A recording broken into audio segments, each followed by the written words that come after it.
Fel ni'n sôn, dwi drws nesaf yn yr ail studio ddarlledu, ystafell werth. A fy ngwestiwn cyntaf yw'r Betty Galoos. Hello, boys!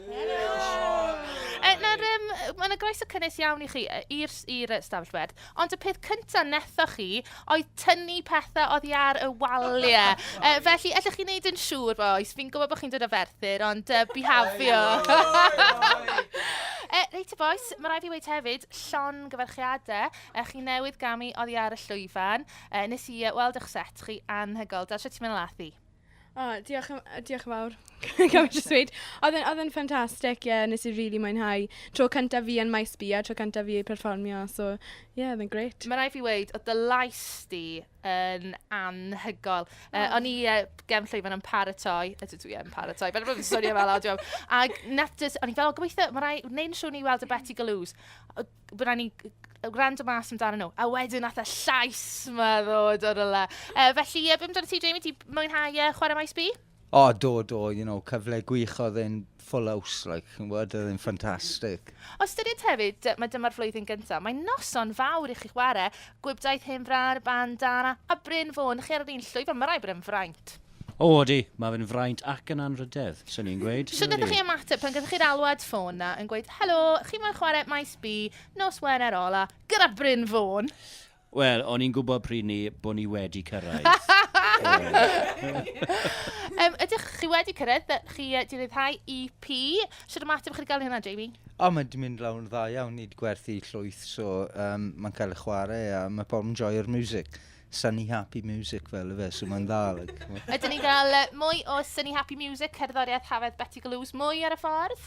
Dwi'n meddwl. A mwy o music bach yn depressing. Fydd na album, o ti so falle, Jamie, fydd na album ar y ffordd? Bydd na album blwyddyn nesaf nawr.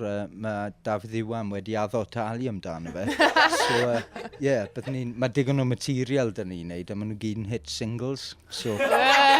Dim bod ti'n camel dy hun, ydw i. Na, o'ch chi yn swnio yn wych fyna. Y set i gyd wedi cael y mateb ffantastig. Ond beth am sôn am eich wythnos chi? Achos Dela, ti'n sôn bod ti wedi bod yn gweithio drwy'r wythnos. Lle ti wedi bod? Dwi wedi bod yn gweithio ar fan Cigoen trwy'r wythnos.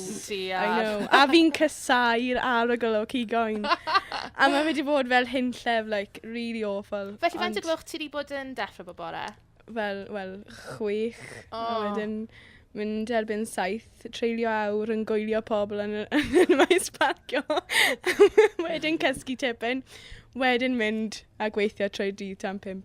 A ti hefyd wedi bod yn gweithio? Dw, fi wedi bod yn redeg stondin lyfrau Maes D am yr wythnos. Fel delydd, codi'n gynnar pob bore a gweithio tan biti 7-8 pob nos. Ond mae Maes D, chi hefyd wedi bod yn cael perfformiadau be? Mae cerddorion ti bod yn do? Mae wedi bod yn wych. Mae Maes D, i fod yn deg, wedi bod fel rhyw fath o steddfod fach yn ei hunan gyda'r holl gweithgareddau, digwyddiadau a perfformiadau hefyd. Dim rhaid gadael y lle i fod yn so, o popeth myna. Lle ti just picio draw i gael bach o lam, a wedyn dod nôl wedyn. A wedyn dod nôl. Fai ar tai bach. Nawr, Jamie, ti wedi gweithio fi bod ti wedi cael wythnos hynod lwyddiannus. Ydw. Achos, bod gweith y genedl, beth sydd wedi digwydd? Dwi wedi blasu kangaroo burgers.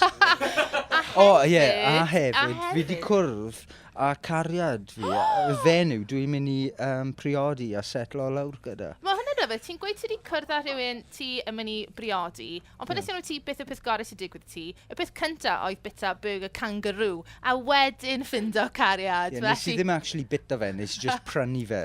Felly gweithio ni am y cariad newydd yma? Cariad fi, wel, enw hi yw Rian, a mae hi'n byw mewn fan, a dwi'n caru hi. Wel, na ni, na chi rhamant eisteddfod o fan hyn. Fydd Rhian yn ymuno gyda chi yn y Betty Galoos? Siŵr fod backstage, ie.